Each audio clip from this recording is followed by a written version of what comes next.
Hello everybody, welcome to my Friday vlog. Thank you ever so much for tuning in. I'm going to focus a lot of what I want to talk about this week on a particular number. So it's not budget time, it's not deficit, it's not the flu number, it's not our PDR number. All of those things are important.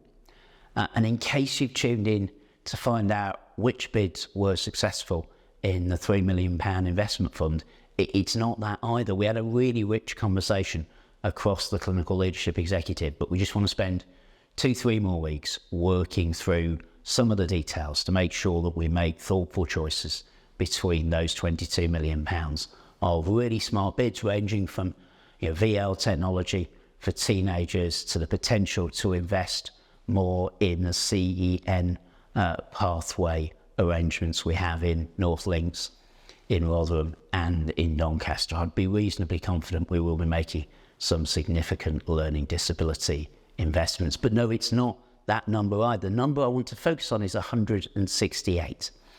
And that's because there are 168 hours in the week. But very often the organisational conversation seems to be very focused, seems to be overwhelmingly focused, is even sometimes completely focused on in-hours.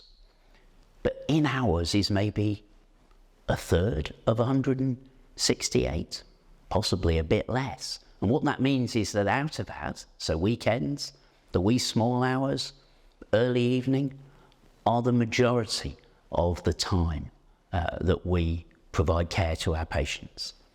And I want us to really think about, particularly as managers and leaders, what it's like to work in Ardèche out of hours, what it's like to work with Ardèche out of hours, and as I say, what it's like to be cared for here. Now, if you're on the switchboard or you regularly work shifts overnight in Hawthorne or Mulberry, you'll know what I'm driving at. The institution is different out of hours. Good different in many, many ways, sometimes perhaps calmer, less distractions from people like myself. But in other ways, quite isolating, possibly at greater risk of violence. It's a really uncomfortable IR1 that I was reading just this morning from North Links. So we need to really pay attention to how our organisation works out of hours. The very successful peer review programme that we've had in 2023 and 2024, and thank you to Laura Powell and the team for that, will be carrying on in 2024-25, and I've volunteered to help to be part of introducing more out-of-hours peer review inspections, precisely to understand how things are working well and when things are not working so well at that time. But there isn't as much of a difference between in-hours and out-of-hours for the next point that I want to make. In the next 3 or 4 months, we'll be rolling out our safety plan. Our safety plan consists, as you may know, based on the brilliant work that our directors of nursing have led, on some core standards, some promises that we will deliver for every patient in a particular pathway. Typically, those promises are things that will happen within a given number of hours, maybe on the first day of care or within 72 hours. It's going to be really important in that process of rolling out that safety plan that where we overlook something, where we miss something, where we don't have time to do something, that it moves on to the next person to whom care is being handed over. And in some environments, our wards, for example, that will absolutely mean great communication between those people who are working during the day and those people who are working out of hours.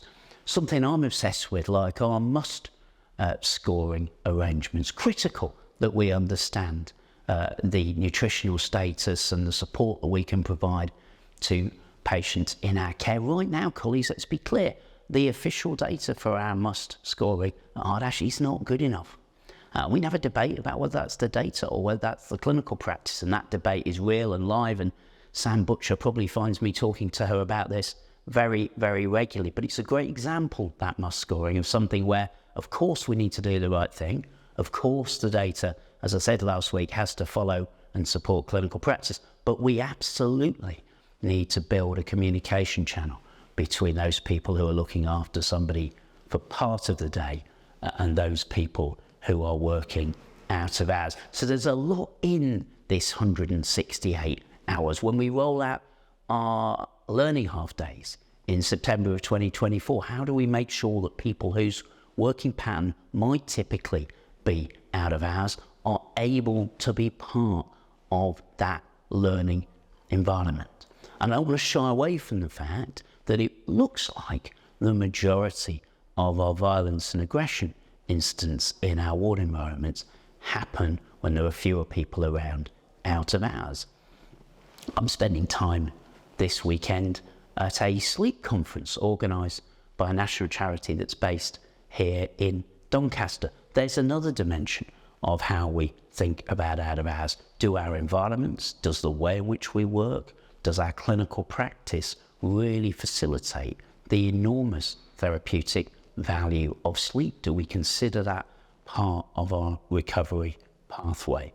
I hope I'm responding to things that are on your mind, or if it's not something you've thought about recently, that I'm getting you thinking, because it's really important if you're a manager leading a team that you are leading that team across the 168 hours. I don't mean you've got to do more than your contracted hours and not take your rest. What I mean is that the responsibility spans across the whole of the week. And as an institution, as an organisation, we need to be taking care of ourselves, of each other, and of our patients on a 168 hours basis.